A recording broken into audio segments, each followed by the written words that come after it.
Mi nombre es Stephanie Zavala y les voy a hablar sobre el ensayo que realicé del análisis del procedimiento de juicio y de sentencia fundamentado en el derecho procesal penal de la República Bolivariana de Venezuela. A través de este presente ensayo les hablaré de lo que es el juicio, cómo se origina, qué partes deben estar presentes, cómo se lleva a cabo el debate, los principios totalmente necesarios para determinarlo y la relación que éste guarda con la sentencia, debido a que más allá de un debate y una decisión, tiene que estar enmarcado en una sentencia definitivamente firme que dé certeza a la víctima de que va a estar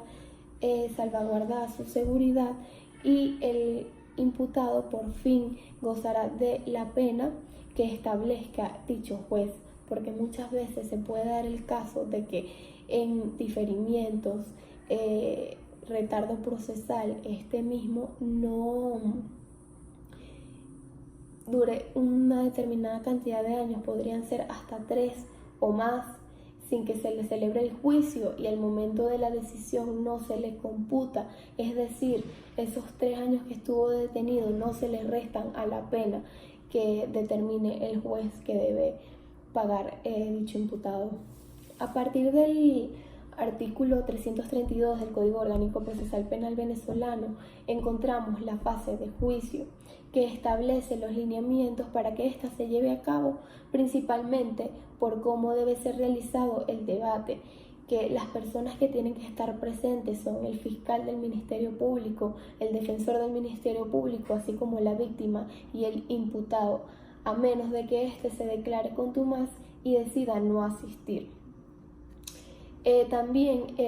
los testigos y los expertos.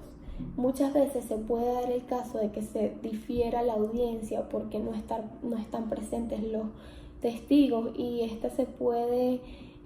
diferir para otro día, pero si estos testigos no llegan a comparecer, entonces no va a haber otra forma sino que se lleve a cabo el juicio con los testigos presentes. También puede darse el caso de que el juez se enferme o que simplemente el fiscal del Ministerio Público decida extender la acusación y por ende se da un lapso de 10 días para decidir qué día y hora se va a continuar con dicho juicio. Normalmente se establece que estos juicios se realicen y se terminen el mismo día. Rara vez puede ocurrir que se prolongue a más días por falta de tiempo o por lo complicado del caso. En cuanto a los principios, tenemos el principio de publicidad, ya que los juicios normalmente son públicos, porque son, digamos, orden público, a excepción de esos juicios que está un niño, una niña, un adolescente que deban dar declaraciones, entonces por su seguridad y por la discreción se harán a puertas cerradas. También cuando atenten contra el orden, contra la seguridad del Estado o contra la dignidad de una determinada persona. Pueden ser muchos casos en materia de violencia de género que se hacen a puerta cerrada por lo complicado de los casos. En varias visitas a los tribunales penales y en materia de violencia contra la mujer, se ha notado un decaimiento en cuanto al avance procesal. Es decir, muchos tribunales están en retardo por cuestiones de exceso de expedientes, por falta de los traslados no son en el momento, muchos factores que complican y que no hacen culpables a los jueces, secretarios o asistentes, sino que más bien esto que quiero decir es en razón de dar una solución enmarcado en el principio de celeridad procesal.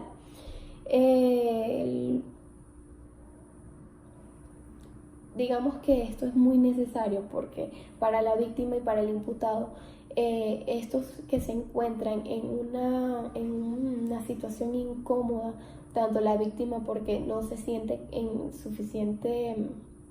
seguro y porque el imputado necesita saber cuál es la pena que le van a dar, ya que los días van pasando y muy seguramente esto no se le tomen en cuenta al momento de computar la pena y caemos en un error judicial. Pero bueno, retomando la dinámica del debate, el juez en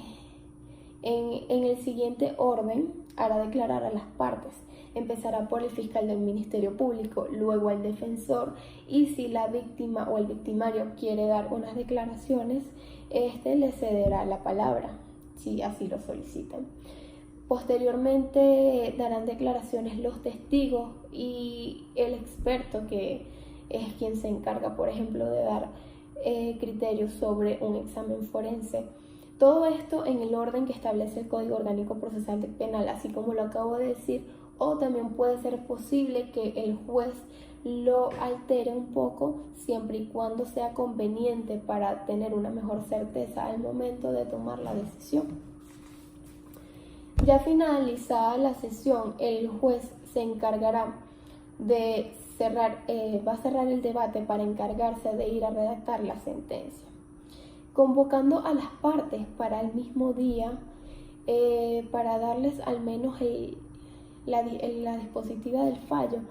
y dar a conocer más o menos qué fue la decisión tomada.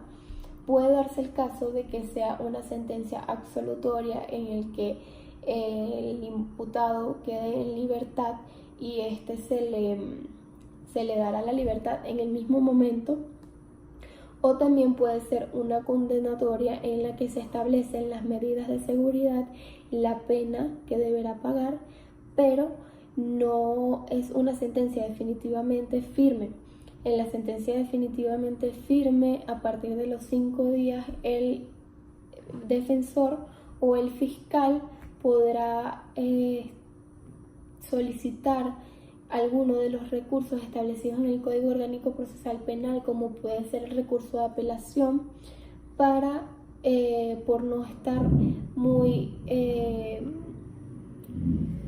contento con la decisión tomada por el juez. Es importante que entendamos que la sentencia no queda definitivamente firme hasta que se hayan agotado todas las vías, o por lo menos hayan pasado los lapsos para realizarlo.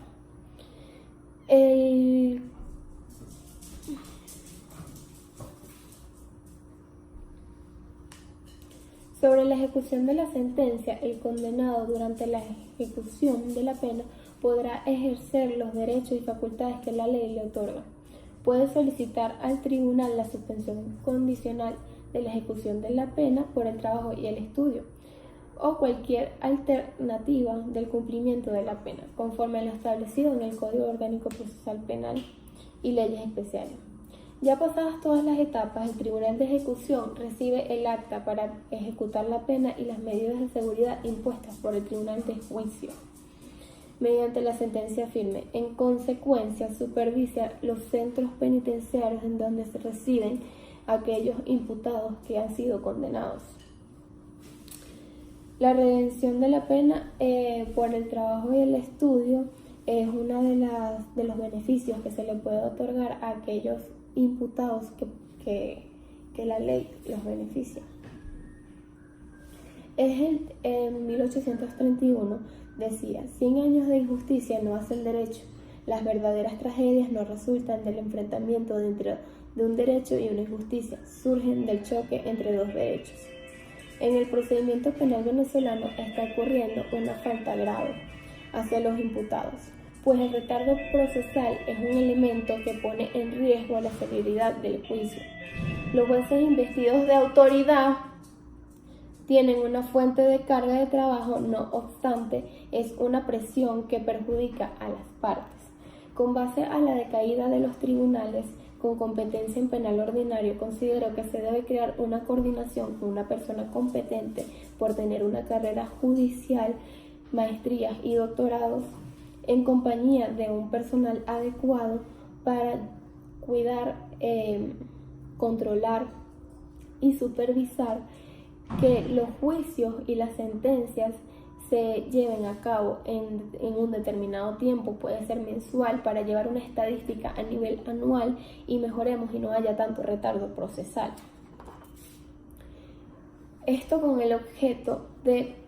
mejorar la eficiencia de los tribunales en cuanto a dar respuesta tanto a la víctima como al imputado